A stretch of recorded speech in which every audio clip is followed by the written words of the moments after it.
Apa fungsi dan hebatnya ketika seseorang sholat setelah wudu? Itu Nabi SAW pernah memanggil sahabat Bilal bin Rabah. Sahabat Bilal itu adalah sahabat yang dibebaskan oleh Sayyidina Abu Bakar Siddiq dari budak.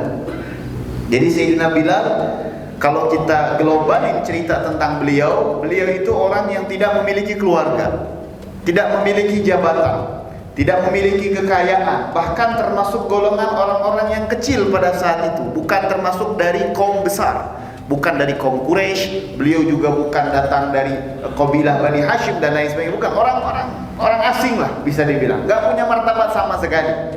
Tapi ketika beliau masuk Islam, maka martabatnya diangkat tinggi sama Allah. Bahkan beliau mendapatkan martabat yang sebagian orang sahabat itu tidak mendapatkan itu. Apa martabat yang Sayyidina Bilal dapatkan? Kata Rasulullah, ketika aku Isra Mi'raj, wahai Bilal, aku mendengar ketukan sendalnya ada di dalam surga. Padahal Sayyidina Bilal masih di dalam dunia. Amal apa yang kau lakukan, wahai Bilal? Aku melihat engkau sudah menjadi penghuni surga sebelum jasadmu yang sesungguhnya ada di dalam surga. Apa sebabnya? Kata Sayyidina Bilal, saya nggak punya apa-apa ya Rasulullah, kecuali saya setiap selesai wudu, saya sholat 2 rakaat. Amalnya itu doa. Kata Nabi, itu penyebabnya. Engkau bisa sampai di dalam surga sebelum masuk ke dalam surga yang sesungguhnya.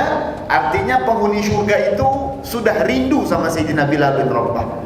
Penghuni surga itu sudah menantikan kedatangan Sayyidina Bilal bin Rabah. Dan terbukti di akhir hayatnya Sayyidina Bilal, kesaksian dari sang istri melihat Sayyidina Bilal ketika mau meninggal, bukan beliau ngerasa kesakitan, tapi beliau malah berteriak, sungguh bahagia, kata beliau, sungguh bahagia. Kata istrinya, engkau mau meninggal, kenapa bahagia? Gadan nalqal ahibba Muhammadan wa hizbah.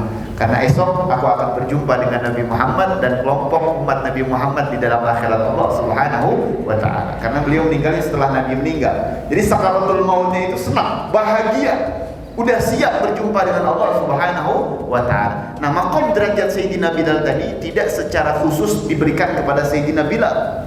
Karena yang memberikan Sayyidina Bilal derajat itu adalah Allah yang sampai saat ini masih ada. Gak bakal pernah meninggal, gak bakal pernah habis. Jadi kata para ulama, andai kata kita ingin mendapatkan derajat sebagaimana Sayyidina Bilal mendapatkan derajat tersebut, maka mudawamahlah, kontinulah setiap ngambil wudu itu salat sunnah 2 rakaat, namanya salat sunnah wudu. Namanya salat sunnah wudu. Dimanapun, dalam keadaan apapun, ya kita usahakan.